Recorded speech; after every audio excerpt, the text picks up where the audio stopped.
your life was a company, would you fire yourself as a CEO? Right now, you might be living like the employee in your own life. You wake up reacting to whatever demands your attention. You've probably already spent an hour scrolling, ignoring your priorities, and feeling like you're falling behind on the life that you actually want to build.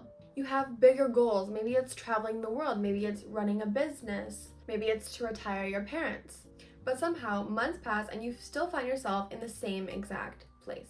Today, I'm going to teach you the exact framework that I use to flip this around for myself and how you can start living your life instead of just surviving it. You're already the CEO of your own life. The question is, are you being an effective one? You have a team, you have your time, your habits, your thoughts, and your boundaries. You also have resources, your passions, your ideas, your energy. So why are you running your life like a mess?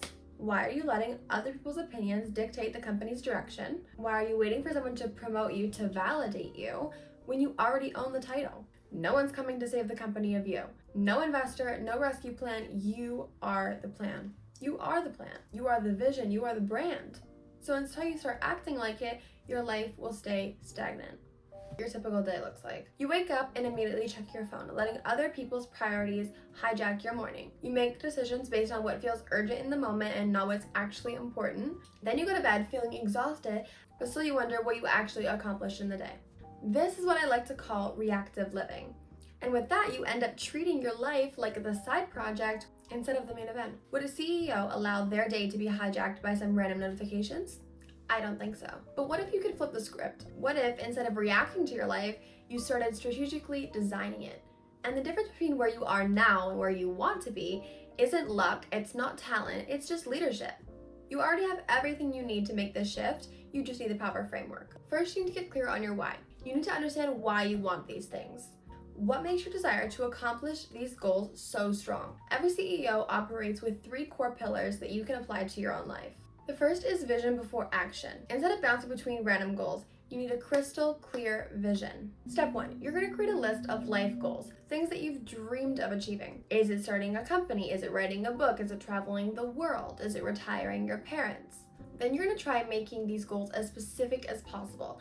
I want you to stop saying, I want to be successful. I want to be rich. You need to get specific. Start asking yourself what your ideal life looks like in 12 months or 5 years. What would you regret not attempting?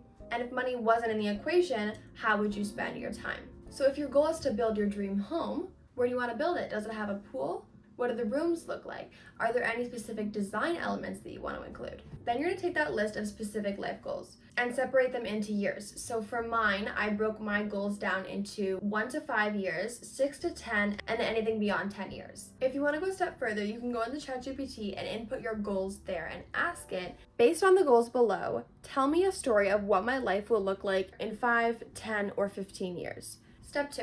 So now that we've broken the goals into yearly achievable goals, you're going to input them in that list. So however you broke it down, maybe it's 1 to 5 years, 6 to 10, however you broke it down, input those lists into ChatGPT and ask it, based on the information below, outline a step-by-step plan to help me achieve this dream life.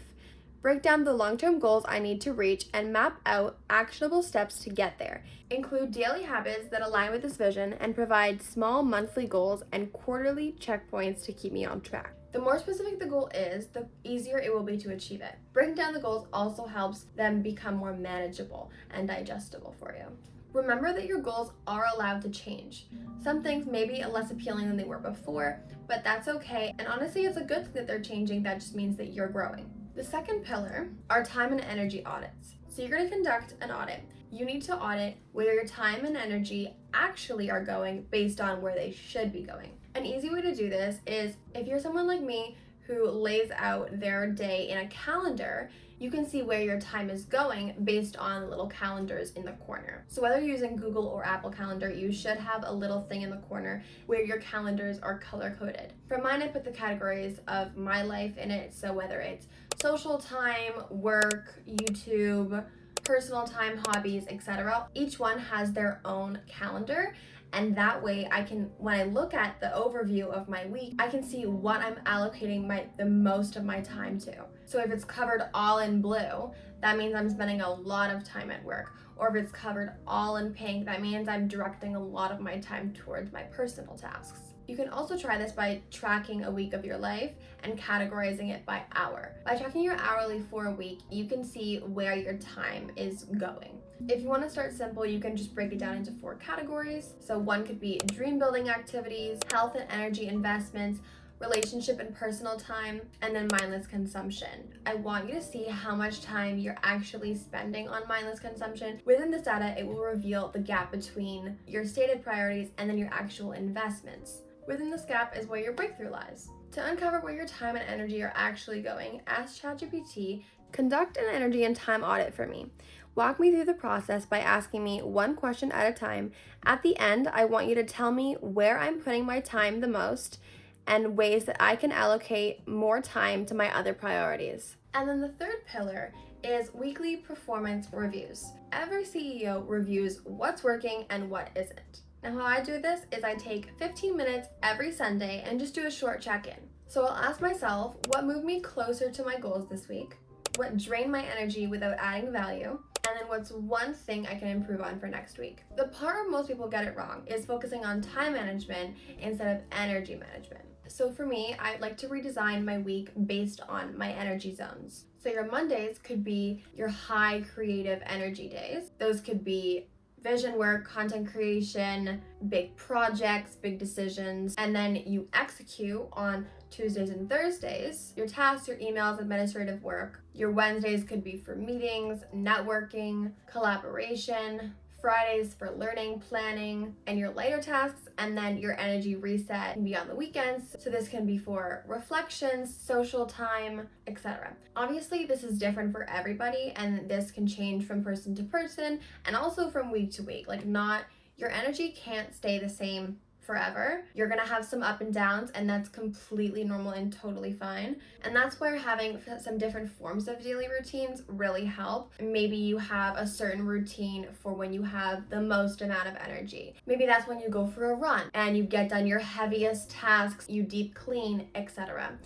Then maybe for your lighter days when you're feeling kind of just you don't feel a ton of energy, that's when you can do a lot of sit down work, take a walk around the block, or do some yoga, or a little bit of strength training. Then for your work, that's when you can do a lot of your admin tasks.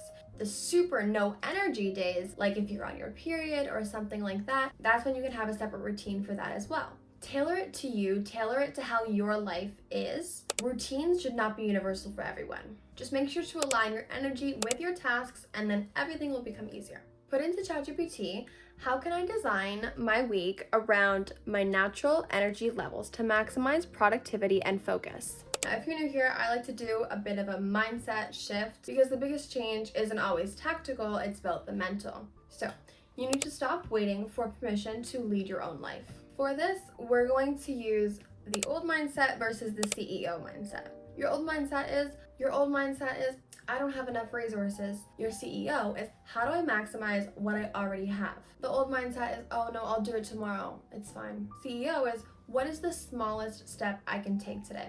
In ChatGPT, enter, what is the belief I have about myself, others, or the world that might be holding me back, and where might it have come from? Here is your immediate action plan. This week, you're gonna do your energy audits and track where your time actually goes for 3 days. This month, you're gonna define your 12-month vision. Get specific, not just be healthier, but I wanna run 10K and meal prep every Sunday. And then right now, I want you to ask yourself 3 CEO questions. Number 1, what is the most important thing I can do today? 2, what am I actively avoiding that would actually help me move forward? And then lastly, how am I investing my energy? Am I investing it in my visions or my distractions? For your daily practice every morning, before checking your phone, ask yourself, what would the CEO of my life prioritize today? I've tried to overhaul everything all at once, and I burned out in 2 weeks. I've created elaborate planning systems, but then abandoned them after a month. It was all until I realized that CEOs, they don't try to be perfect. They reflect, adjust, and then keep moving forward. Focus on your consistency rather than the intensity of it. Remember that small strategic moves compound way faster than the dramatic ones. Remember that you don't need an MBA or a corner office to be a CEO. You just need to stop treating your life like it's happening to you instead of actually leading like it belongs to you. Because it does. It's your life. Treat your goals like a business plan. The role of the CEO is already yours, so start acting like it, because you're not just running a life, you're running a company. I love you, and I'll see you next week. Bye.